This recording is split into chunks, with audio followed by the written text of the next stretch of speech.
오늘 읽어보신 말씀 골로새서 말씀입니다.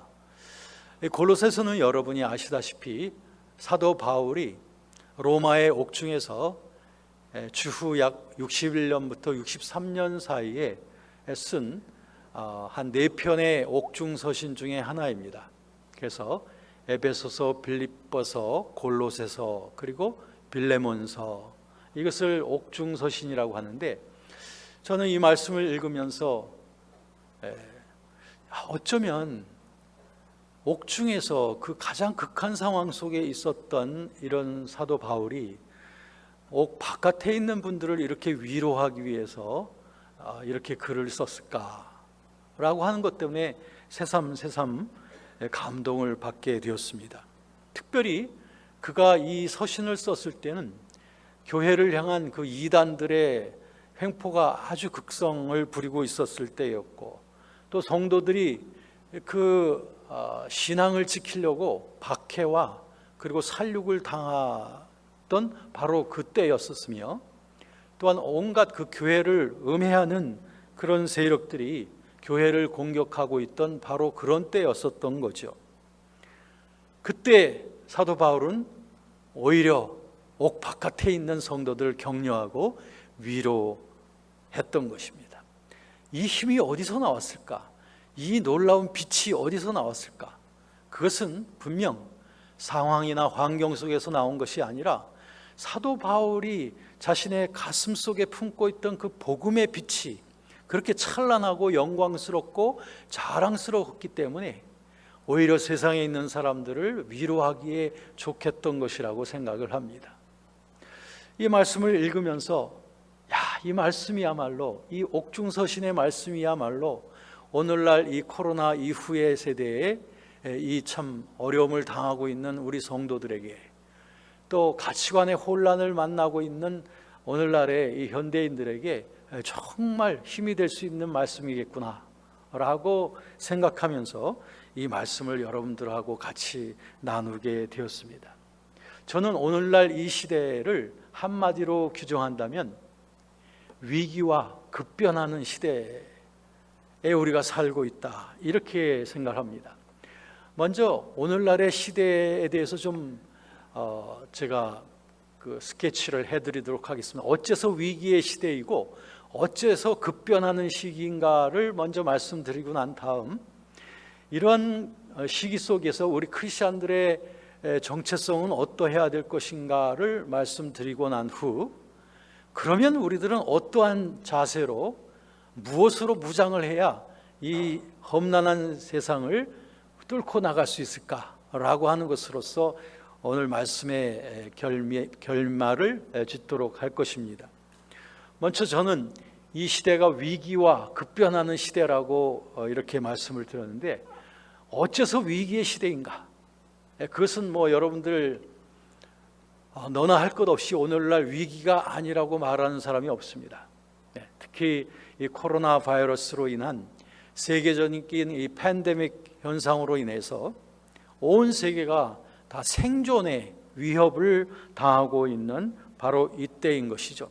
저는 여기서 다시 뉴스에 너무나도 많이 나오고, 또 모든 사람들이 모이면 코로나 하는데 그 얘기를 다시 여기서 여러분들에게 제삼 끄집어내진 않아도 된다고 생각을 합니다. 다만 이 코로나 바이러스의 이 시대 이후에 이 세계가 어떻게 급변하게 변하게 되는가에 대한 그 전문가들의 얘기들을 좀 모아서 여러분들에게 좀 먼저 나눠드리도록 하겠습니다. 가장 그 두드러진 포스트 코로나 시대, 그러니까 코로나 시대 이후에 이 사회적인 그 변화는 무엇보다도 그 소셜 디스턴스라고 해서 사회적 거리두기, 이것이 지금 생활화되어져 가고 있고요. 그리고 많은 사람들이 모이는 그 집합을 자제시키는 그런 운동으로 오늘날 코로나 이후 시대가 사회적으로 변화가 되어지고 있습니다. 그래서 어떤 직종이든지 간에 지금 재택근무가 지금 확산되어져 가고 있습니다. 그래서 새로운 용어가 나왔습니다. 비대면 산업이라고 해서 언택트 산업이라고 하는 그런 신종용, 언택트라고 하는 것은, 택트라고 하는 것은 접촉하는 건데 언택트는 접촉하지 않는 거죠. 그러니까 사람하고 만나지 않으면서 하는 산업. 예를 들면 요즘 온라인 쇼핑이 얼마나 성행하고 있습니까? 그렇죠? 우리들은 거의 백화점이나 어떤 쇼핑몰에 가지 아니하고 웬만한 공산품들은 그냥 스마트폰 하나로 주문을 합니다. 우리나라 택배의 유통이 얼마나 신속하게 되는지 오늘 주문하면 바로 오늘 와요.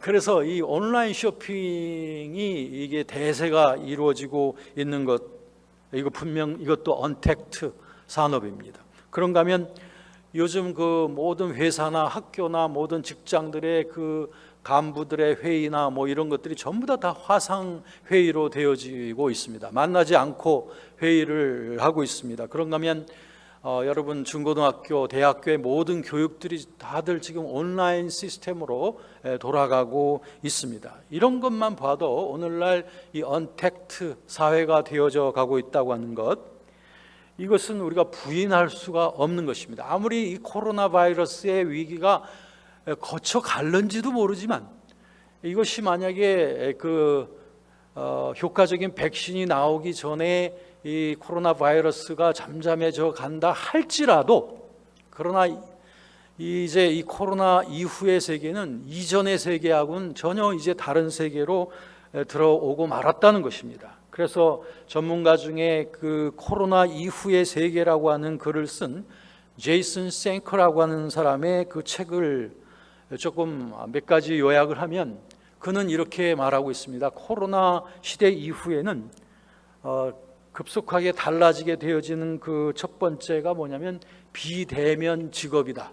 그러니까 사람 만나지 않고 하는 직업, 이것이 지금 늘어나고 있고, 그 다음 모든 직장이나 모든 시스템의 전문가들이 이제는 온라인으로서 모든 전문가의 역할을 하는 시대가 되어졌다는 겁니다. 그리고 또 하나는 교육은 다 이제 온라인화가 되어지고 아니면 홈스쿨링화로 이렇게 변해가고 있다고 하는 것이고요. 그 다음에 경제는 끝없이 불확실하다고 하는 이런 특징. 그 다음에 굉장히 요청되어지는 것이 뭐냐면 식량과 그리고 의료기기들이 신속하게 전달이 되어지고 공유가 되어져야 되는 그런 필요성이 절감되어지고 있다. 뭐 이런 것들이 코로나 이후 세계의 확실한 그 변화라고 말하고 있습니다. 그렇기 때문에 이것은 분명한 위기의 시대에 우리가 지금 들어오게 된 것이 확실합니다. 그 위기뿐 아니라 제가 말씀드린 것은 또한 급변하는 세계라고 이렇게 말씀을 드렸습니다. 어째서 급변하는 세계냐? 옛날에는 한 시대의 그 문화가 몇백 년 동안을 그대로 흘러갔어요. 문화가 바뀌지 않고 계속 흘러갔어요. 그 엘빈 토플러가 부의 물결이라고 하는 그런 연구를 하면서 인류 속에 지금 흘러온 그 산업의 그 변화에 대해서 4차례를 말하고 있습니다. 그래서 지금 바야흐로 제4의 물결에 이제 접어들어 오고 있다고 그렇게 말을 하고 있습니다. 그는 말하기를 첫 번째 물결은 농업혁명의 시기였습니다. 그때 농업을 바탕으로 한 그런 지리적인 변화와 국가들이 생기곤 했죠. 그런가 하면 제2의 혁명은 하나, 이것은 기계화 혁명이었습니다. 그래서 18세기 그 영국을 중심으로 시작한 그 산업혁명의 그런 여파로 인해서 온 세계는 이제 기계화의 물결에 들어가게 되었죠. 근데 거기서 끝나지 아니하고 이제 1970년대 말부터 인터넷이 세계화되어져 감으로 말미암아 이제 정보화의 시대로 들어오게 된 것이 제3의 물결이 되겠습니다. 그래서 이제는 정보가 축적이 되고 지식이 많이 축적되어진 사람들 위에서 군림하게 되고 이런 정보 축적이라고 하는 것이 굉장히 중요한 그러한 하나의 매체가 되어진 것이죠. 그런데 거기에서 끝나지 않고 이제는 제4의 물결 시대로 들어오게 됐다는 겁니다. 그럼 제4의 물결 시대의 키워드는 무엇이냐? 제3의 물결에서는 지식 정보화의 키워드라고 할 것 같으면 제4에서는 창조와 상상력이라고 말했습니다. 창조와 상상력, 이제는 창조성이 있고 그러한 창조력이 있고 그리고 상상력이 있는 사람들이 결국에는 새로운 그 문화들을 이끌어가고 새로운 사람들의 지도자로서 군림하게 된다는 겁니다. 여태까지 세상하고 상당히 다른 세상이 되어졌는데, 그것은 여태까지는 이성 중심의 17세기 이후에 계몽주의의 영향에 의해서 시작되어진 그 이성 중심의 그런 세계가 계속되어져 왔습니다. 그래서 과학, 그리고 합리성, 수학 이런 것들이 중요한 시대였습니다. 그때는 이거 좌뇌를, 이쪽이 좌인가요? 이쪽이 좌죠. 좌뇌를 주로 많이 활용하던 시대였다라고 하는 것입니다. 그런데 이제는 감성의 시대가 되었다는 거예요. 그래서 감성과 창조력, 상상력 이런 것은 주로 우뇌의 기능인데 이제는 우뇌의 시대로 바뀌어져 가고 있다는 거예요. 그렇기 때문에 사람들의 논리보다도 감성을 붙잡아야 된다는 거예요. 이 감성으로부터 감동을 일으킬 수 있는 사람이 지도자가 된다는 거예요. 그러니까 기업가들은 고객을 감동시켜야 되고 정치가는 국민을 감동시켜야 되는 시대가 바로 이 창조와 상상력이 지배하는 이 제4의 물결 시대라고 하는 거죠.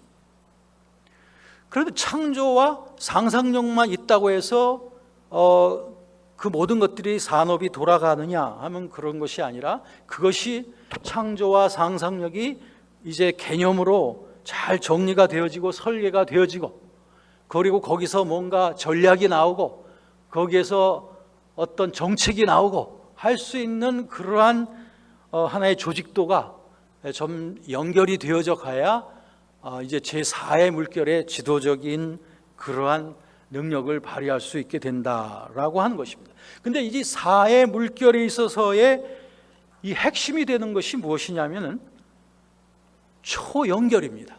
모든 것이 다 연결이 되는 시대라는 거예요. 여태까지는 물리학, 화학, 생리학, 그리고 디지털 모든 것들이 따로따로의 영역에 있었습니다만 이제는 이 모든 것들이 다 연결이 돼버리는 거예요. 다들 공유되어지는 융합시대를 맞이하게 됐다는 것이 이 제4의 물결의 특성이 되겠습니다. 그런데 이런 것들을 융합시키는 그 매체가 뭐냐면 바로 인터넷이고 바로 온라인이라고 하는 것이죠.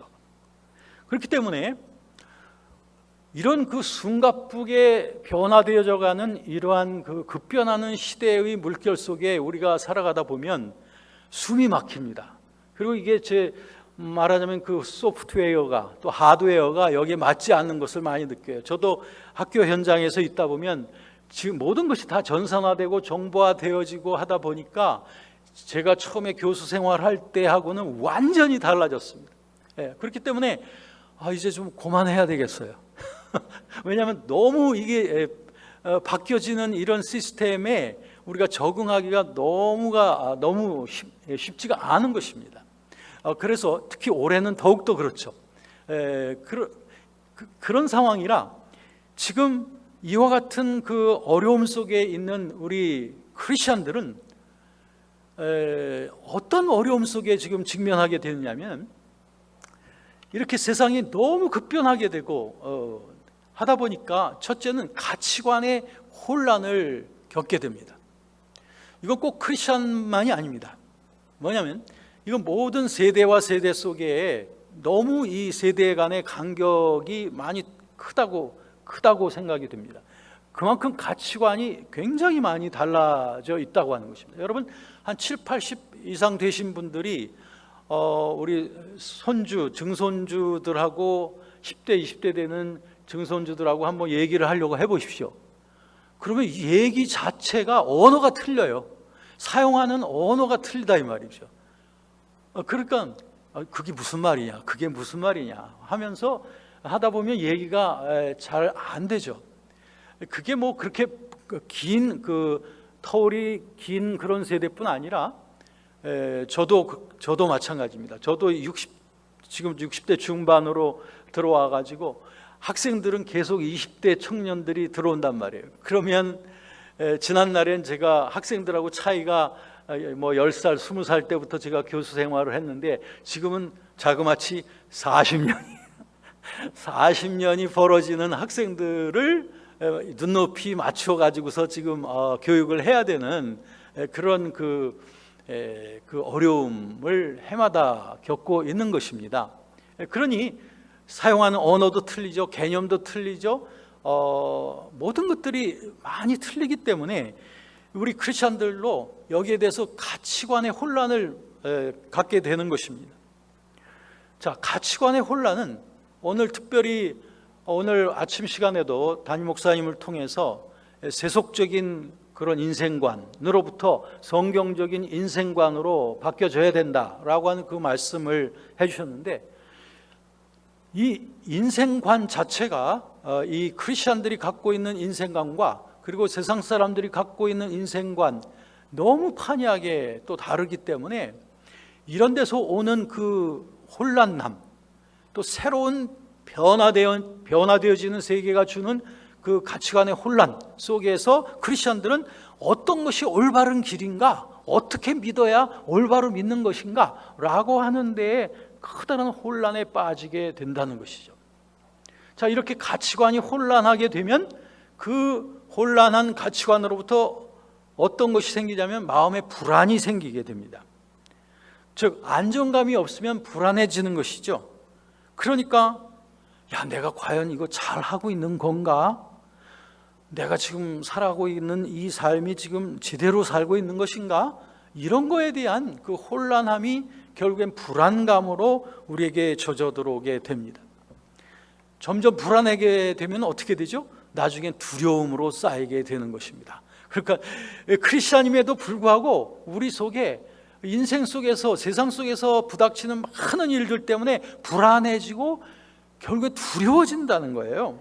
이 두려움이라는 것은 신앙생활의 최대의 적이거든요.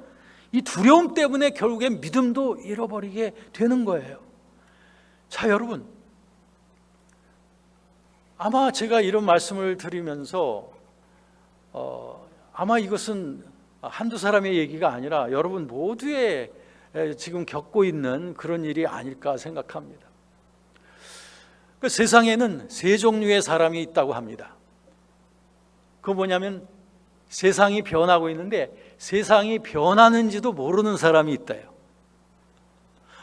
두 번째는 세상이 변하든 말든 세상의 변화에 대해서 무시하는 사람이 있답니다. 그리고 마지막에 세 번째는 세상의 변화를 새로운 기회로 삼는 사람이 있다고 해요. 우리 형제는 1, 2, 3번 중에 몇 번이에요? 1번이에요? 1번. 세상이 변하는지도 몰라요? 굉장히 겸비하게 이렇게 표현을 했어요. 나는 3번입니다 라고 말할 것으로 기대를 했었어요. 3번이라고 말하고 싶었죠. 예, 맞아요. 이거 아마 겸손하게 표현을 한 것 같은데, 우리 모두가 다 이 세상이 변하는 것, 그 변화하는 그 변화를 위기로 맞이하는 것이 아니라 새로운 기회로 맞이할 수 있다면 얼마나 좋겠습니까? 그렇죠? 맞아요. 우리 성경 속에도 보면, 그리고 교회 역사 속에도 보면 수많은 위인들이 위기를 만났습니다. 그런데 그 위기 속에서 좌절하고 낭망하고 쓰러진 것이 아니라 그들이 그 위기를 새로운 기회로 맞았다는 것을 우리가 성경에서 보고 있지 않습니까? 저와 여러분들의 삶들도 이렇게 수없이 부닥치는 이런 위기 상황을 또 새로운 기회로 하나님 앞에 감사하면서 받아들일 수 있는 저와 여러분이 되어지기를 주의 이름으로 축원합니다. 성경에 보면 범사에 감사라고 했잖아요. 그렇죠? 그렇다면 우리가 새롭게 변화되는 이런 일들, 참 내가 생각지도 못했던 이런 일들, 황당한 일들, 이런 일이 있을 때마다 먼저 우리는 주님 앞에 감사해야 될 줄로 믿습니다. 감사하면 그때 성령께서 우리에게 지혜를 주실 거예요. 자, 그러면 시대마다 또 성경에도 보면 이 최악의 위기를 최고의 기회로 만들었던 사람들의 특징이 뭘까요? 자, 이게 오늘 이 메시지의 가장 중요한 포인트가 아니겠습니까? 여러분들도 지금 최악의 위기를 만나고 계신가요? 그 최악의 위기가 최고의 여러분의 인생의 기회로 만들 수 있는 그것이 뭘까요? 우리는 성경에서 배웁니다. 그것은 뭐냐면 위기 상황 속에서 사람들이 다시 돌아가고 다시 돌아갔던 것은 바로 하나님의 말씀으로 돌아가고 하나님의 성령님을 의지하는 것으로 돌아가게 된 줄로 믿습니다. 여러분, 위기 속에서 사람들은 생존을 위한 다음 두 가지 질문을 하게 되어 있습니다. 자기 자신을 향해서. 뭐냐면 무엇을 믿고 살 것인가? 예? 무엇을 믿고 살 것인가? What do we trust in? 무엇을 믿고 우리가 살 것이냐? 두 번째는 뭐냐면 어떻게 살 것인가? How do we live? 이 두 가지 질문을 나 자신에게 하게 돼 있어요. 뭐를 믿을 거냐? 어떻게 살 거냐? 이 두 가지입니다. 이 두 가지에 대한 해결이 바로 여기에 있다는 거예요. 뭐냐면 우리가 무엇을 믿고 살 것인가? 이 세상에 변화되는 가치, 유행, 그 수많은 신념들 그리고 많은 유행들 속에서 우리들은 도대체 무엇을 믿고 살 것인가? 이 혼란함과 그리고 불안함과 이 두려움을 해결할 수 있는 그 영원한 것이 그것이 무엇인가? 그것은 시대와 시대를 거쳐서 그리고 성경의 모든 위인들이 찾아간 곳이 바로 하나님의 말씀이에요. 하나님의 말씀은 우리 가치관의 모든 혼란을 하나의 통일을 시켜줍니다.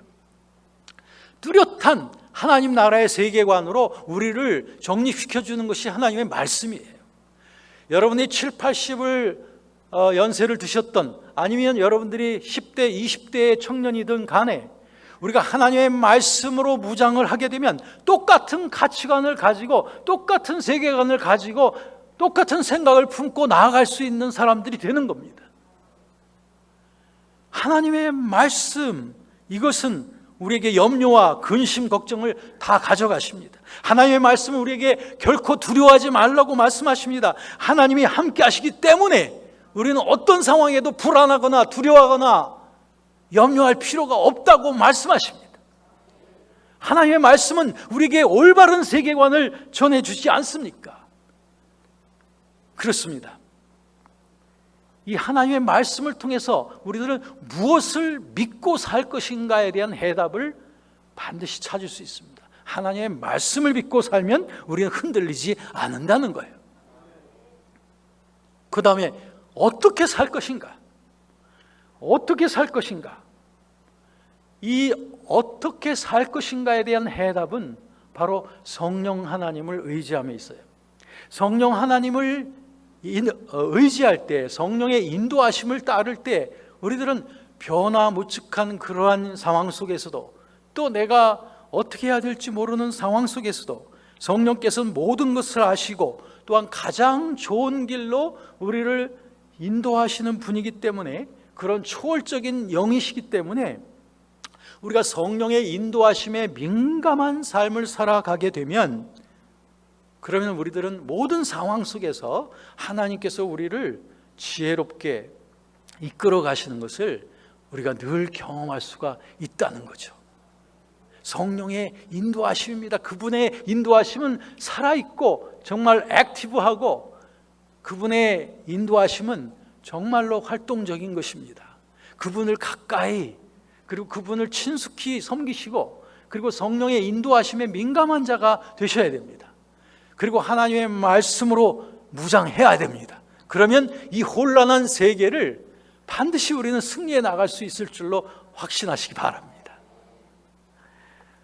자, 그러면 말씀과 성령의 중요성이 바로 이 제4차 산업혁명 시대라고도 말하는 제4의 물결 시대에 어떻게 효율적인가에 대해서 제가 말씀을 드렸고, 그렇다면 이제 어떻게 이와 같은 말씀과 성령의 사람이 될 것인가에 대해서 말씀을 드리겠는데요.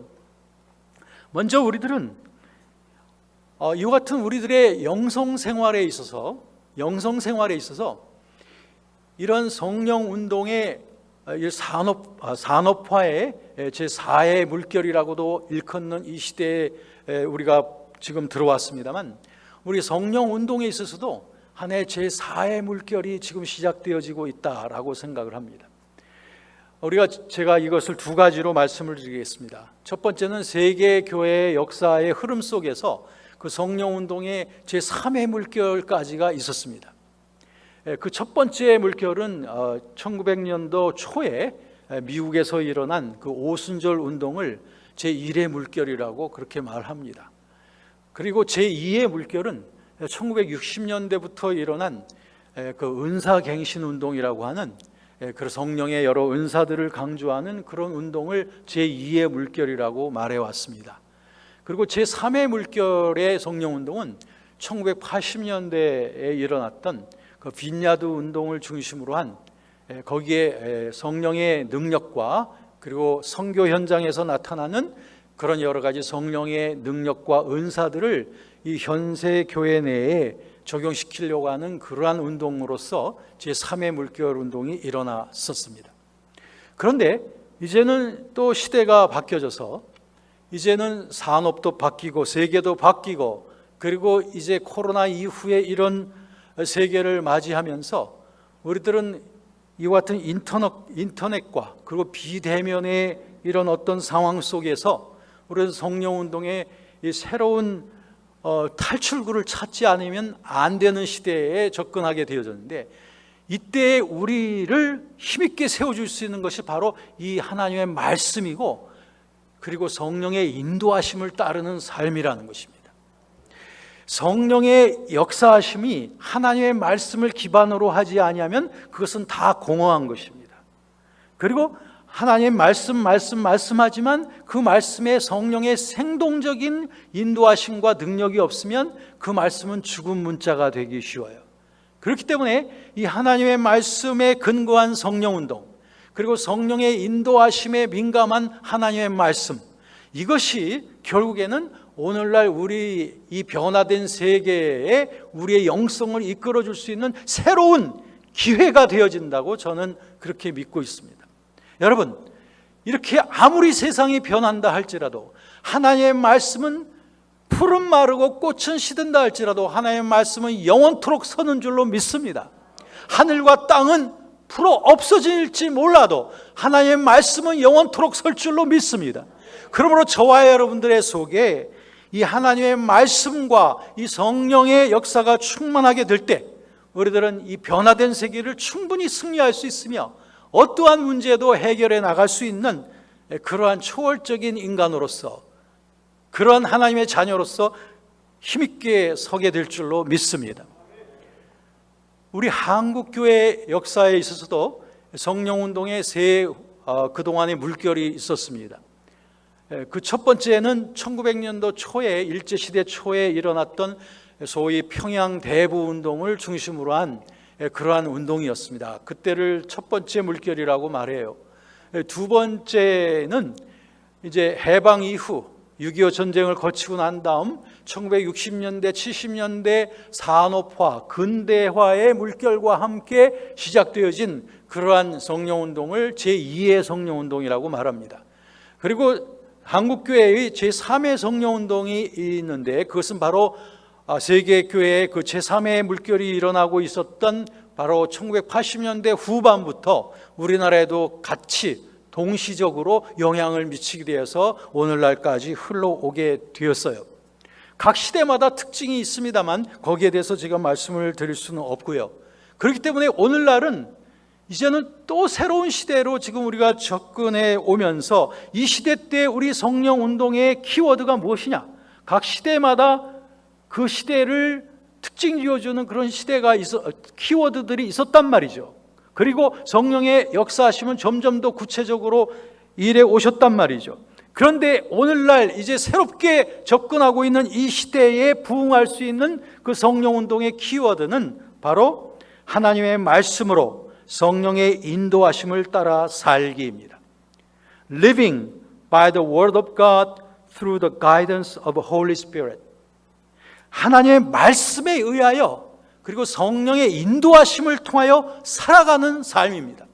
이것이 여태까지 흘러왔던 그 성령운동의 그 하나의 합을 이루어가는 그러한 운동이기도 하고, 그리고 제가 지금 말씀드렸던 무엇을 믿고 살 것인가, 또 어떻게 살 것인가에 대한 그 답변을 제시해주는 그러한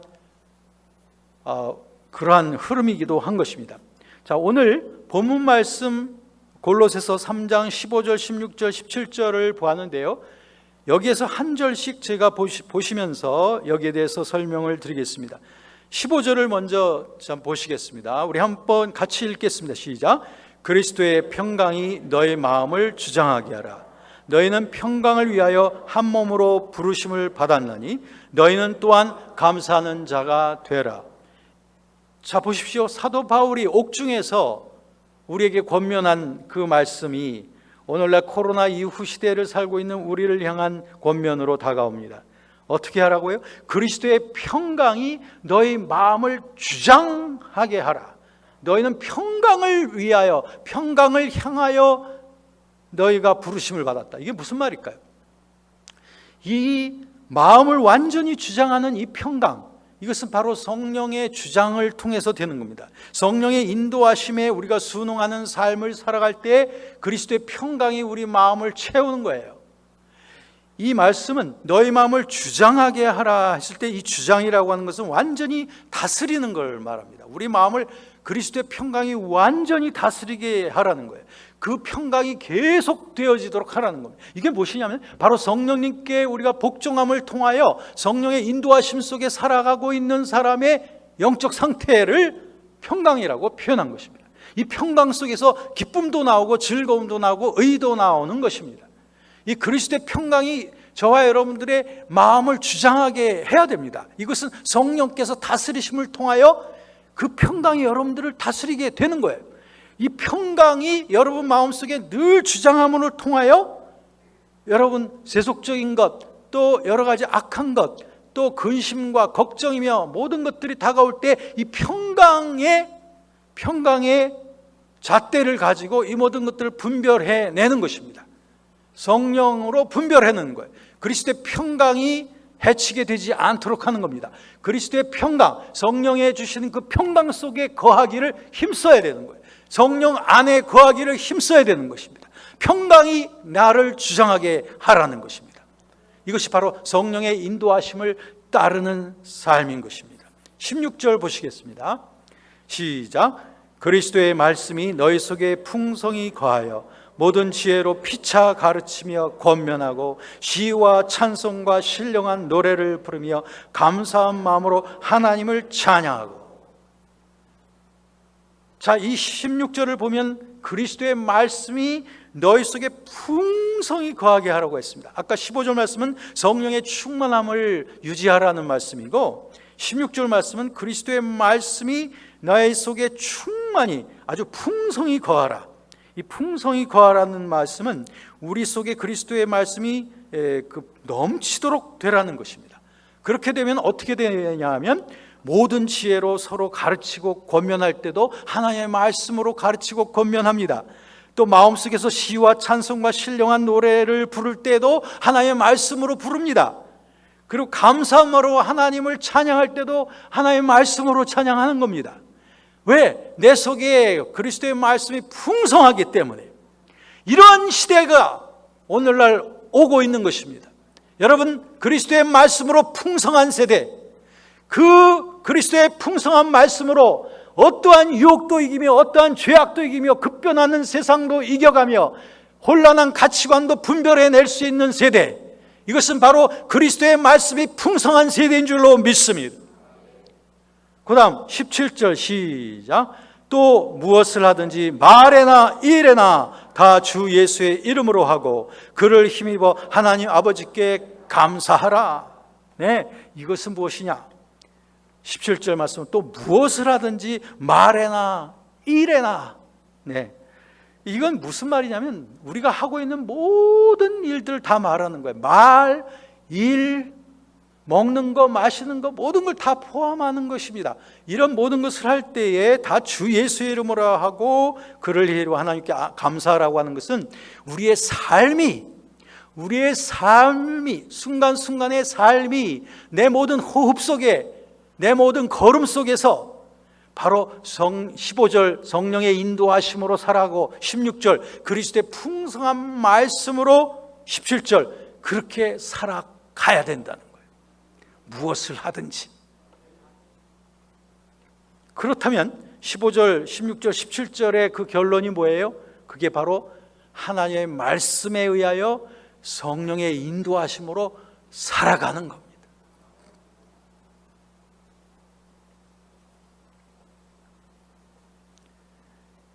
아까 오후에 3층 세미나실에서 여러분들 성경 읽어지네 한 2시간 동안 여러분이 열심히 하시는 거 옆에서 들었는데요. 정말 그 말씀이 여러분 속을 풍성하게 할 때 그 말씀이 여러분들을 이끌어가는 거죠. 내가 나 자신을 이끌어가는 삶은 너무 나약할 수밖에 없어요. 내 감정, 내 주관, 이건 약하기 너무나 약해요. 너무나 허물어지기 쉽습니다. 완전한 것이 나를 이끌어가야 돼요. 완전한 것이 뭐예요? 하나님의 말씀입니다.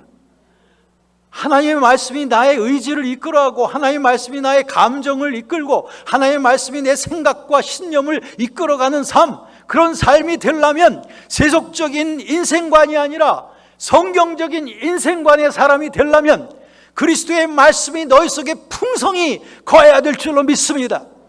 그게 뭘까요? 우리는 어떻게 살아가야 될까요? 날마다 주의 말씀을 우리가 읊조리고 말씀을 묵상하고 주야로 밤이나 낮이나 주의 말씀으로 살고 그 말씀으로 행하고 말씀을 읽고 말씀을 묵상하고 말씀을 연구하고 말씀을 암송하고 그래서 아침부터 저녁까지 주의 말씀이 나를 완전히 붙잡아 가도록 하는 이러한 영성의 사람이 오늘날 제4의 물결의 영성의 사람이 될 줄로 믿습니다.